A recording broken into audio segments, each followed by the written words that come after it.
ലോകനാഥനായ സാക്ഷാൽ മഹാവിഷ്ണുവിന്റെ ദശാവതാരങ്ങളിൽ ആറാമത്തേതായി കരുതപ്പെടുന്നതാണ് പരശുരാമ അവതാരം.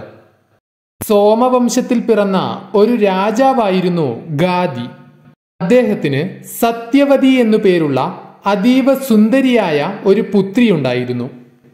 അവളുടെ അതീവ സൗന്ദര്യത്തിൽ മയങ്ങിപ്പോയ ഋജികൻ എന്ന മുനി രാജാവിനോടായി മകളെ വിവാഹം ചെയ്തു തരാൻ അപേക്ഷിക്കുന്നു. ഒരു മഹർഷിക്ക് തൻ്റെ മകളെ വിവാഹം ചെയ്തു നൽകാൻ ആ രാജാവിന് മനസ്സു വന്നില്ല. അതിനാൽ രാജാവ് ഋജികനോട് ഇങ്ങനെ പറഞ്ഞു: കന്യാദാനമായി 1000 വെളുത്ത കുതിരകളെ അങ്ങയ്ക്കു നൽകുവാൻ സാധിക്കുമെങ്കിൽ എൻ്റെ മകളെ അങ്ങയ്ക്കു വിവാഹം ചെയ്തു തരുന്നതാണ്. ഋജിക മഹർഷിക്ക് അതിന് കഴിയുകയില്ലെന്ന് രാജാവിന് ഉറപ്പുണ്ടായിരുന്നു. പക്ഷേ ഋജികൻ 1000 വെളുത്ത കുതിരകളെ വേണമെന്ന് വരുണനോട് ആവശ്യപ്പെട്ടു. വരുണൻ 1000 വെളുത്ത കുതിരകളെ മുനിക്കു നൽകുകയുണ്ടായി. അത് ഋജിക മഹർഷി രാജാവിന് സമ്മാനിച്ചു. രാജാവിന് മറ്റൊരു നിവൃത്തിയുമില്ലാത്തതു കാരണം മകളെ ഋജികന് വിവാഹം ചെയ്തു കൊടുക്കേണ്ടി വന്നു. ഒരിക്കൽ സത്യവതി ഋജികനോട് തനിക്കും മാതാവിനും സന്താന സൗഭാഗ്യം ഉണ്ടാകണമെന്ന് അപേക്ഷിക്കുന്നു. അപ്പോൾ ഋജികൻ 2 പിണ്ടങ്ങൾ കൊടുത്തിട്ട് ഇങ്ങനെ പറഞ്ഞു: നിങ്ങൾ ഇരുവരും നിങ്ങൾക്ക് തന്നിരിക്കുന്ന പിണ്ടങ്ങൾ സേവിക്കുക. യോഗ്യരായ പുത്രന്മാർ നിങ്ങൾക്കുണ്ടാകുന്നതാണ്. പുത്രിക്കു നൽകിയ പിണ്ടം ഗുണമേറിയതാണെന്നു കരുതി മാതാവ് അതെടുത്തു ഭക്ഷിച്ചു. അതിനാൽ സത്യവതിക്ക് മാതാവിനു നൽകിയ പിണ്ടമാണ് കഴിക്കേണ്ടി വന്നത്. ദിവ്യദൃഷ്ടിയാൽ ഇത് മനസ്സിലാക്കിയ മുനി സത്യവതിയോടായി ഇങ്ങനെ പറഞ്ഞു: മന്ത്രപിണ്ഡങ്ങൾ നിങ്ങൾ മാറിയാണ് കഴിച്ചത്. അതിനാൽ അതിന്റെ ഫലം നിങ്ങൾ അനുഭവിക്കേണ്ടി വരും. തന്റെ തെറ്റ് പൊറുക്കേണമെന്ന് സത്യവതി അപേക്ഷിച്ചു. എന്റെ മന്ത്രം വ്യർത്ഥമാവുകയില്ല. നിന്റെ പുത്രനന്ദനൻ ശത്രാചാര്യത്തോടു കൂടിയവനായിരിക്കും. അങ്ങനെ സത്യവതിക്ക് ജമദഗ്നി എന്നൊരു പുത്രൻ ജനിച്ചു. ജമദഗ്നി രേണുകയെ വിവാഹം കഴിക്കുകയും അവർക്ക് ശ്രീ മഹാവിഷ്ണുവിന്റെ അവതാരമായ രാമൻ എന്ന പുത്രൻ പിറക്കുകയും ചെയ്തു. പരശു ആയുധമാക്കിയതിനാൽ രാമൻ പരശുരാമൻ എന്ന പേരിൽ പ്രസിദ്ധനായി. ഹേഹേയ രാജാവായ കാർത്തവീര്യാർജുനൻ ഒരിക്കൽ ജമദഗ്നി മഹർഷിയുടെ ആശ്രമത്തിലെത്തുകയുണ്ടായി. ജമദഗ്നി മഹർഷി രാജാവിനെ ആദരപൂർവം സ്വീകരിക്കുകയും വിവിധങ്ങളായ ഭക്ഷ്യവിഭവങ്ങൾ നൽകി സന്തോഷിപ്പിക്കുകയും ചെയ്തു. ഇതെല്ലാം കാമധേനുവിന്റെ ബലമാണെന്ന് മനസ്സിലാക്കിയ രാജാവ് കാമധേനുവിനെ സ്വന്തമാക്കാൻ ബലം പ്രയോഗിച്ചു. ഈ നേരം പരശുരാമൻ ആശ്രമത്തിലില്ലായിരുന്നു. ആശ്രമത്തിൽ തിരിച്ചെത്തിയ പരശുരാമൻ കണ്ടത് കാമധേനുവിനെ നഷ്ടപ്പെട്ട് സങ്കടപൂർവം ഇരിക്കുന്ന മാതാപിതാക്കളെയാണ്. കുപിതനായ പരശുരാമൻ ഹേഹേയ രാജ്യത്തേക്ക് പുറപ്പെട്ടു. അവിടെ നടന്ന ഘോരയുദ്ധത്തിൽ പരശുരാമൻ 17 അക്ഷൗഹിണി പടകളെ തകർത്തു.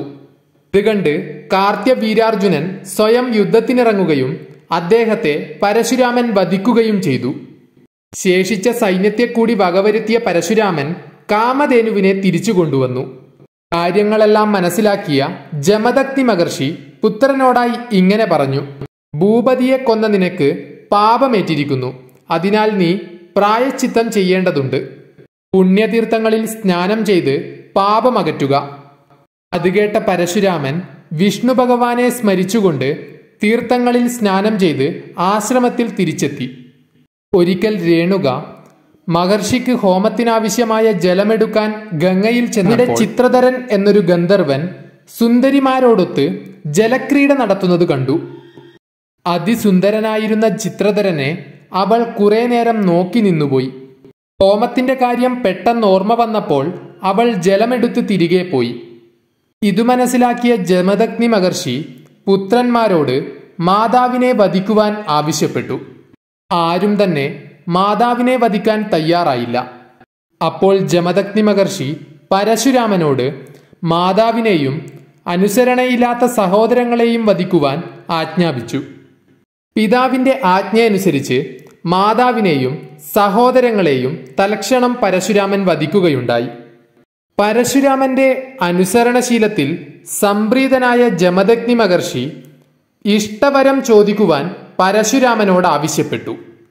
താൻ വധിച്ചവരെയെല്ലാം ഇപ്പോൾ ജീവിപ്പിക്കണം. താൻ അവരെ വധിച്ചതായി അവർക്ക് തോന്നുകയുമരുത്. ഇതായിരുന്നു പരശുരാമൻ ചോദിച്ച വരം. ജമദഗ്നി മഹർഷി വരം നൽകുകയും ഉടൻ തന്നെ രേണുകയും പുത്രന്മാരും നിദ്ര വിട്ട് എഴുന്നേൽക്കുന്നതുപോലെ എഴുന്നേറ്റു. കാർത്യവീരാർജുനന്റെ പുത്രന്മാർ പിതാവിന്റെ വിയോഗമോർത്ത് ദുഃഖിച്ചു കഴിയുകയായിരുന്നു. അവർ ഒരു ദിനം പരശുരാമൻ ആശ്രമത്തിലില്ലാത്ത നേരം നോക്കി ആശ്രമത്തിലെത്തുകയുണ്ടായി. തുടർന്ന് ജമദഗ്നി മഹർഷിയെ വധിക്കുകയുമുണ്ടായി. ഇത് കണ്ട രേണുക അലറിക്കരഞ്ഞു. മാതാവ് വിളിച്ചതായി തോന്നിയപ്പോൾ പരശുരാമൻ അതിവേഗത്തിൽ ആശ്രമത്തിലെത്തുകയും പിതാവിനെ വധിച്ചതു മനസ്സിലാക്കിയ പരശുരാമൻ കാർത്യവീരാർജുനന്റെ പുത്രന്മാരെ എല്ലാവരെയും വധിക്കുകയുണ്ടായി. എന്നിട്ടും കലിതീരാത്ത പരശുരാമൻ ക്ഷത്രിയ വംശത്തെയാകെ 21 തവണ വകവരുത്തുകയുണ്ടായി. ക്ഷത്രിയ രക്തം കൊണ്ട് സ്യമന്ത പഞ്ചകമെന്ന കയം തീർത്തു. അതിൽ സ്നാനം ചെയ്തു. പിതൃക്കളെയും ദേവന്മാരെയും സന്തോഷിപ്പിക്കുകയുണ്ടായി. എന്നിട്ട് ആശ്രമത്തിൽ തിരിച്ചെത്തി. തുടർന്ന് പിതാവിന്റെ ശിരസ് ചേർത്തുവച്ച് പിതാവിന് ജീവൻ നൽകി. അനന്തരം പരശുരാമൻ യജ്ഞാദികൾ ചെയ്ത് ഭഗവാൻ വിഷ്ണുവിനെ പ്രസാദിപ്പിച്ചു. യജ്ഞാർത്ഥമായി കിട്ടിയ ഭൂമിയൊക്കെ കശ്യപന് ദാനം നൽകി. പിന്നീട് പരശുരാമൻ മഹേന്ദ്ര പർവ്വതത്തിൽ തപസ്സിനായി പോവുകയും ചെയ്തു. ഭഗവാൻ മഹാവിഷ്ണുവിന്റെ 6ാമത്തെ അവതാരവും ചിരഞ്ജീവിയുമായ പരശുരാമന്റെ അവതാര ലക്ഷ്യം അനീതിയും അക്രമവും, തങ്ങളുടെ പ്രജകളോട് സ്വേച്ഛാധിപത്യവും, ബ്രാഹ്മണരോട് ശത്രുതയുമുള്ള രാജാക്കന്മാരെ വധിച്ചുകൊണ്ട് ഭൂമിയുടെ ഭാരം കുറയ്ക്കുക എന്നതായിരുന്നു.